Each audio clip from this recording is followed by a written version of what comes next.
చేస్తున్నారు. కృష్ణుడు బలరాముడు ప్రవేశిస్తున్నారు.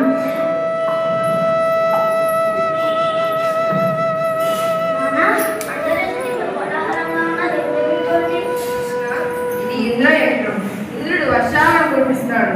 వర్షాల వల్లనే పంటలు పడతాయి, గోవులకు గడ్డి వస్తుంది. అలానా మనకి వర్షం ఇస్తాడా సమానత గోవర్ధన పర్వతమైన మన గడ్డి నీరు పండ్లు అన్ని గోవర్ధనుడే ఇస్తాడు కదా. అయ్యో కృష్ణ, ప్రీతి నువ్వు చిన్నవాడి, నీకేమీ తెలియదు. మాతేజీ ఇది తాతల కాలం నుంచి వచ్చిన ఆచారం. మనం ఇంద్రదేవుని ఆదరిస్తేనే మనకు వర్షాలు వస్తాయి. కానీ మన గోవులు ఎక్కడ మేస్తాయి? మనకి నీరు ఎక్కడి నుండి వస్తుంది? మన గడ్డి పండ్లు ఆశ్రయం ఇవన్నీ ఎవరి వల్ల లభిస్తున్నాయి? గోవర్ధన పర్వతం వల్లే కదా. అవును, మన గొడవలు గోవర్ధన లోయలోనే వేస్తాయి. ఈ రోజు అక్కడే ఆడుకుంటాము. అయితే ఇంద్రుడిని ఆరాధించాలి. మనకి నిత్యం అన్ని ఇస్తున్న గోవర్ధన పర్వతాన్నే పూజిద్దాం.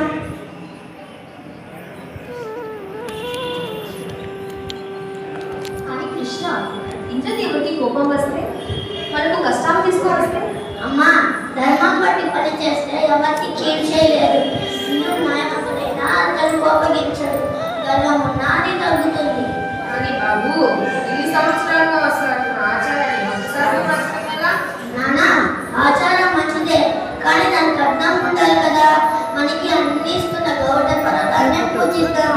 నైవేద్యం చేసి గోవర్ధనకు సమర్పిద్దాం. అదే నిజమైన పండుగ.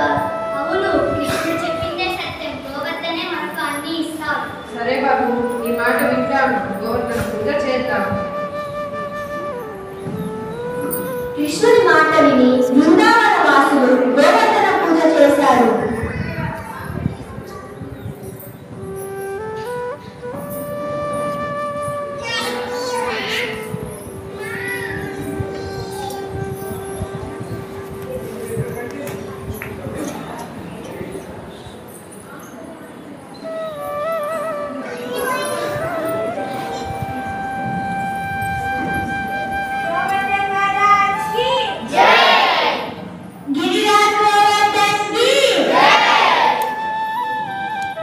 మీ సమర్పణలు నాకు చాలా ఆనందమిచ్చారు.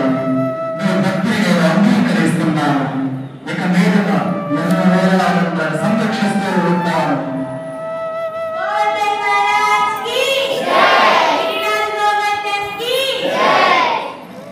ఇంద్రుడు గర్వంగా ప్రవేశిస్తాడు.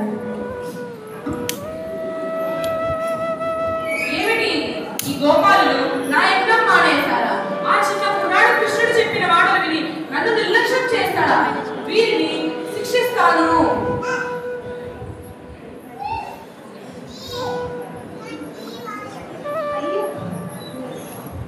అయ్యో, వర్షాలకు ఇల్లు మునిగిపోతున్నాయి.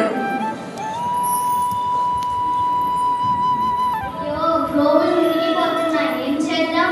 భయపడకండి, మీ గోవుల పిల్లల కుటుంబం ద్వారా నేనే రక్షిస్తాను. శ్రీకృష్ణుడు తన ఎడమ చేతి చిన్న వేలు మీద గోవర్ధన పర్వతాన్ని ఎత్తి బృందావన వాసులను ఆశ్రయించాడు.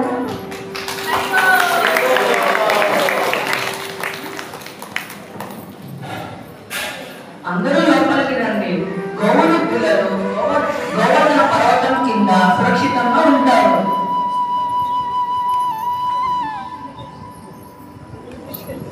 అయ్యో కన్నా, నువ్వు చిన్నవాడి, ఇలా ఎంతసేపు గోవర్ధన పర్వతం పట్టుకోగలవు? అమ్మా, ఇది నాకు ఆడలాంటిదే. ఎలాంటి ఆందోళన వద్దు.